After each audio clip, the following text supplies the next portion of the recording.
सकले नमस्कार, म मोहन तब्दार। तपाईहरुलाई स्वागत छ मेरो युट्युब च्यानल M2 भिजुअल्समा। आजको यो भिडियोमा तपाईहरुलाई लिस्ट के हो, लिस्टका टाइपहरु के हुन् र कुन लिस्ट कतिखेर युज गर्ने भन्ने विषयमा तपाईहरुलाई जानकारी दिन गइरहेको छु। अब स्टार्ट गरौँ आजको यो भिडियोबाट। लिस्टको बारेमा बुझ्नको लागि अथवा लिस्ट कति प्रकारका छन् त्यो विषयमा तपाईहरुले अझै जानकारी प्राप्त गर्नको लागि यहाँनिर मेरो स्क्रिनमा हेर्न सक्नुहुन्छ। तपाईहरुले लिस्टमा सर्वप्रथम हामीले हेर्न सक्छौं यहाँनिर अर्डर लिस्ट सँगसँगै अर्को रहेको छ अनअर्डर लिस्ट र अनअर्डर लिस्ट सँगसँगै अर्को अन्त्यमा रहेको छ डेफिनिसन लिस्ट। र अर्डर लिस्ट कतिखेर युज गर्ने भन्दाखेरि हामीले कुनै पनि आइटमहरुलाई चाहिँ अर्डरमा देखाउनु पर्यो अथवा क्रममा देखाउनु पर्यो अथवा कुन आइटम पहिलो हो, कुन दोस्रो हो, कुन तेस्रो हो अथवा कुन अन्तिम हो त्यो कुरा हामीले देखाउनु पर्यो भने हामीले अर्डर लिस्ट युज गर्छौं।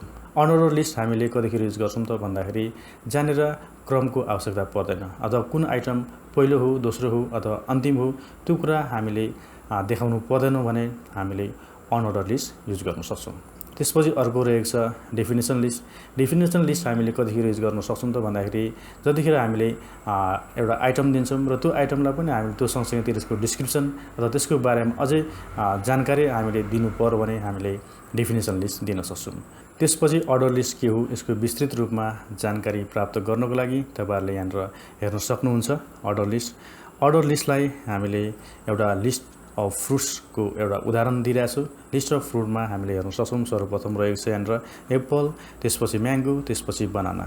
यहाँनिर अर्डर लिस्टमा पहिले पनि मैले भनेको छु यहाँनिर अर्डर लिस्टमा हामीले तिनीहरुको क्रम यहाँनिर देखाउनु पर्ने हुन्छ। जस्तै यहाँनिर एप्पल पहिलो क्रममा हो, त्यसपछि म्याङ्गो दोस्रो हो, त्यसपछि बनाना तेस्रो हो, अन्तिम हो भन्ने कुरा यदि हामीले देखाउनु पर्यो भने हामीले अर्डर लिस्ट युज गर्न सक्छौं।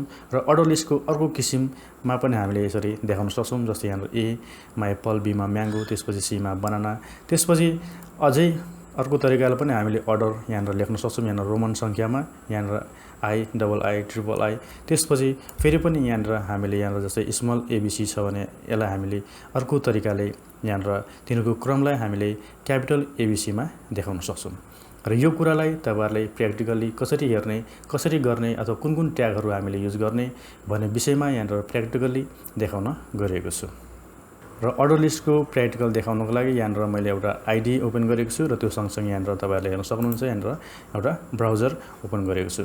र यो आईडीमा तपाईहरुले यहाँ हेर्न सक्नुहुन्छ list.html भन्ने एउटा फाइल क्रिएट गरेको छु र यसमा हामीले html को कोडहरु तपाईहरुले हेर्न सक्नुहुन्छ। यहाँनिर लेख्न सक्नुहुन्छ यहाँनिर html5 कोड हामीले यहाँनिर के गर्नुपर्ने हुन्छ त जेनेरेट गर्नुपर्ने हुन्छ। र त्यो सँगसँगै यहाँनिर टाइटल सेक्सनमा तपाईहरुले यहाँनिर के गर्न सक्नुहुन्छ त भन्दाखेरि अर्डर लिस्ट भनेर यहाँनिर लेख्न सक्नुहुन्छ। यहाँनिर अर्डर लिस्ट र त्यो सँगसँगै यहाँनिर बडी पार्टमा तपाईहरुले के ट्याग युज गर्ने त हाम्रो अर्डर लिस्टको लागि के हुने भयो त ओएल ट्याग युज हुन्छ। र ओएल ट्याग भन्ने मतलब के हो त अर्डर लिस्ट भनेर बुझिन्छ। र के आइटमहरु हामीले क्रिएट गर्ने भन्दाखेरि यहाँनिर हाम्रो एउटा ट्याग अर्को रहेको छ लिस्ट आइटमको लागि यहाँनिर एलआई ट्याग हामीले युज गर्न सक्छौं। र एलआई ट्याग लेखिसकेपछि त्यसको सेक्सनमा हामीले यहाँनिर एप्पल भनेर लेख्न सक्छौं। र त्यो सँगसँगै हामीले अर्को आइटम क्रिएट गर्नु पर्यो। जस्तै हामीले अझै दुईटा आइटम क्रिएट गर्नु पर्यो भने यहाँनिर हामीले एलआई यहाँनिर *2 लेख्छौं। र यति लेखिसकेपछि हामीले दुईटा यहाँनिर आइटम क्रिएट हुन्छ र यसमा हामीले के गर्छौं त भन्दाखेरि यहाँनिर म्याङ्गो र त्यसपछि यहाँनिर बनाना भनेर हामीले यसरी दिन सक्छौं। र यति लेखिसकेपछि तपाईहरुले ब्राउजरमा यसलाई सेभ गरिसकेपछि तपाईहरुले ब्राउजर ओपन गर्नुपर्ने हुन्छ। यहाँनिर ब्राउजरलाई हामीले यहाँनिर रिफ्रेश गरिसकेपछि तपाईहरुले यहाँ हेर्न सक्नुहुन्छ एप्पल, म्याङ्गो र बनाना। यसरी हामीले कुनै पनि आइटमहरुलाई चाहिँ लिस्टमा देखाउनु पर्यो, अर्डर लिस्टमा देखाउनु पर्यो भने हामीले यसरी नै के गर्न सक्नुहुन्छ त तपाईहरुले देखाउन सक्नुहुन्छ। र यो अर्डरलाई तपाईहरुले यदि एबीसी को रूपमा देखाउनु पर्यो भने यहाँनिर हामीले ओएल ट्यागमा एउटा एट्रिब्युट यहाँनिर दिन्छौं। यहाँनिर टाइप भनेर टाइप दिइसकेपछि तपाईहरुले यहाँनिर क्यापिटल ए सिलेक्ट गर्नुहुन्छ र यसलाई सेभ गर्नुहुन्छ भने यहाँनिर हाम्रो 1 2 3 को ठाउँमा अब के आउने भयो त एबीसी भनेर आउँछ। त्यसरी नै तपाईहरुले यहाँनिर रोमनाइज रूपमा देखाउनु पर्यो भने यहाँनिर स्मल आई दिने र स्मल आई दिइसकेपछि सेभ गर्ने। सेभ गरिसकेपछि फेरि यसलाई हामीले ब्राउजरलाई रिफ्रेश गर्यौं भने तपाईहरुले यहाँनिर हेर्न सक्नुहुन्छ यहाँनिर रोमन संख्यामा के भयो त देखिने भयो। र र तपाईँहरूले यदि स्मल एमा देखाउनु पर्यो भने यहाँ स्मल ए दिने, स्मल ए दिइसकेपछि तपाईँहरूले यहाँ फेरि हामी के पाउँछौँ त स्मल केसमा एबिसी पाउँछौँ। र यसरी नै तपाईँहरूले अर्डर लिस्ट क्रिएट गर्न सक्नुहुन्छ। र अर्डर लिस्ट क्रिएट गर्नको लागि तपाईँहरूले कुन ट्याग युज गर्नुपर्ने हुन्छ त भन्दाखेरि ओएल ट्याग युज गर्नुपर्ने हुन्छ। र ओएल ट्याग युज गरिसकेपछि लिस्ट आइटम हामीले क्रिएट गर्नु पर्यो भने हामीले एलआई ट्याग युज गर्छौँ। एउटा ओएल ट्याग र त्यसपछि अर्को एलआई ट्याग हामीले युज गर्न सक्छौँ। र त्यसपछि तपाईँहरूले अनअर्डर लिस्टलाई युज गर्नु पर्यो। अनअर्डर लिस्टको बारेमा बुझ्नु पर्यो भने तपाईँहरूले यहाँनिर मेरो स्क्रिनमा हेर्न सक्नुहुन्छ। र अनअर्डर लिस्टको बारेमा पनि बुझ्नको लागि तपाईँहरूलाई फ्रुट्सको इक्जाम्पल लिएको छु। यहाँनिर तपाईँहरूले यहाँ हेर्न सक्नुहुन्छ एप्पल, म्याङ्गो, बनाना। र एप्पल, म्याङ्गो, बनानालाई अघि हाम्रो 1 2 3 भनेर आएको थियो भने अहिले हाम्रो के आयो त बुलेटको रूपमा आयो। र यसमा हामीले यसको क्रम के हो त्यो कुरा चाहिँ हामीले यसबाट चाहिँ थाहा पाउन सक्दैनौँ। यहाँनिर भनेको छैन कि कुन पहिलो हो कुन दोस्रो हो, किनकि यहाँनिर कुनै क्रम छैन। र त्यसरी नै यो बुलेटलाई हामीले यसरी पनि युज गर्न सक्छौँ यहाँनिर सर्कुलर फर्ममा। र यो सँगसँगै तपाईँहरूले यसरी पनि युज गर्न सक्नुहुन्छ यहाँनिर बुलेटमा स्क्वायर फर्ममा। र यो कुरालाई तपाईँहरूले प्र्याक्टिकली हेर्नको लागि फेरि पनि आफ्नो आइडिएम ओपन गर्नुपर्ने हुन्छ। यहाँनिर मैले तपाईँहरूलाई देखाउनको लागि आफ्नो आइडी यहाँनिर ओपन गरेको छु। र त्यो सँगसँगै तपाईँहरूले ब्राउजर पनि ओपन गर्नुपर्ने हुन्छ। र यहाँनिर ओएलको ठाउँमा यहाँनिर जुन हाम्रो ओएल लेखिरहेछौँ र ओएलको ठाउँमा हामीले युएल युज गर्छौँ। र यसलाई अहिले टाइपलाई हामी हटाइदिन्छौँ। र यति गरिसकेपछि हामीले के पाउँछौँ त भन्दाखेरि अनअर्डर लिस्ट पाउँछौँ। यसलाई हामीले रिफ्रेस गऱ्यौँ भने यहाँनिर हामीले यसको क्रम चाहिँ गायब हुन्छ। र यसमा हामी के पाउँछौँ त बुलेट पाउँछौँ। र त्यो सँगसँगै यदि बुलेटको टाइपलाई हामीले चेन्ज गर्नु पर्यो भने यहाँनिर हामी टाइप युज गर्छौँ। र टाइप युज गरेपछि तपाईँहरूले अब के गर्नुपर्ने हुन्छ यहाँनिर हामीले सर्कल युज गर्छौँ। र सर्कल युज गरिसकेपछि तपाईँहरूले सेभ गर्छौँ। र सेभ गरिसकेपछि यहाँनिर ब्राउजरलाई रिफ्रेस गरिसकेपछि यहाँनिर हाम्रो सर्कुलर रूपमा के आयो त्यसको आउटपुट पायो।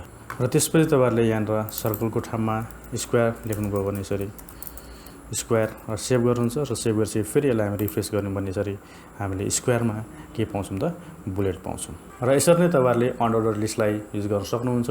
अनअर्डर लिस्टमा पनि हामीले दुई किसिमको ट्याग युज गर्छौँ। एउटा युएल ट्याग युज गर्छौँ त भन्दाखेरि अर्को एलआई ट्याग युज गर्न सक्छौँ। र यो सँगसँगै अन्तिममा हाम्रो के रहेको छ त भन्दाखेरि डेफिनेसन लिस्ट अथवा डिस्क्रिप्सन लिस्ट। डिस्क्रिप्सन लिस्टलाई हामीले बुझ्नको लागि तपाईँहरूले यहाँनिर मेरो स्क्रिनमा हेर्न सक्नुहुन्छ।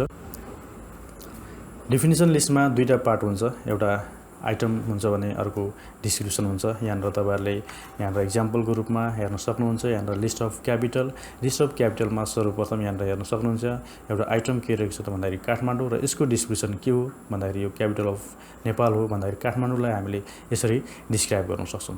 र त्यो सँगसँगै यहाँनिर न्यू दिल्ली रहेको छ। न्यू दिल्ली भनेको के हो त क्यापिटल अफ इन्डिया। त्यसरी नै ढाका यो भनेको के हो त क्यापिटल अफ बङ्गलादेश रहेको छ। र यसरी नै तपाईँहरूले यस्तो खालको लिस्ट तपाईँहरूले क्रिएट गर्नु पर्यो आइटम। र त्यो सँगसँगै तिनीहरूको डिस्क्रिप्सन भने हामीले डेफिनेसन लिस्ट अथवा डिस्क्रिप्सन लिस्ट युज गर्न सक्छौँ। र डेफिनेसन लिस्ट अथवा डिस्क्रिप्सन लिस्टलाई तपाईँहरूले युज गर्नु पर्यो प्र्याक्टिकल्ली भने कसरी गर्ने भन्दाखेरि फेरि पनि तपाईँहरूले आफ्नो आइडीमा यहाँनिर हेर्न सक्नुहुन्छ। यहाँनिर युएलको ठाउँमा हामीले अब के युज गर्छौँ त भन्दाखेरि डिएल युज गर्छौँ। र यसलाई हामी टाइपलाई हटाइदिन्छौँ। र त्यो सँगसँगै यो जुन एलआई रहेको छ एलआईलाई पनि हामी के गर्छौँ त हटाइदिन्छौँ। र डेफिनेसन लिस्टलाई यहाँनिर हामीले क्लोज गरिदियौँ भने यसरी डेफिनेसन लिस्ट। र डेफिनेसन लिस्टलाई हामीले सर्वप्रथम तपाईँहरूले डिटी युज गर्नुपर्ने हुन्छ। यहाँनिर डेफिनेसन टर्म भनेर हाम्रो यहाँनिर डिटी हुन्छ।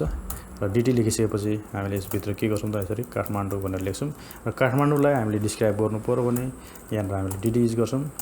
डाटा डिस्क्रिप्सन यहाँनिर के गर्छौँ त भन्दाखेरि क्यापिटल अफ यहाँनिर हामीले के गर्न सक्छौँ त नेपाल लेख्न सक्छौँ। र त्यसपछि फेरि अर्को लेख्नु पर्यो भने हामी फेरि डिटी युज गर्छौँ। र डिटीमा हामी फेरि के गर्छौँ न्यू दिल्ली भनेर यसरी लेखिदिन्छौँ। र लेखिसकेपछि यसलाई फेरि हामी डिस्क्राइब गर्नु पर्यो भने फेरि डिटी युज गर्छौँ। र डिटी भनेको फेरि हामी के गर्छौँ त क्यापिटल अफ यहाँनिर इन्डिया भनेर लेख्न सक्छौँ।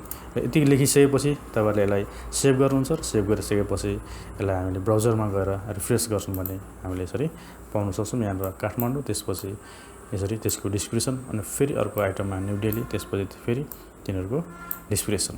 र यसरी नै यो भिडियो मार्फत तपाईँहरूले एचटिएमएलमा 3 किसिमको लिस्ट हुन्छ भन्ने कुरा थाहा पाउनुभयो।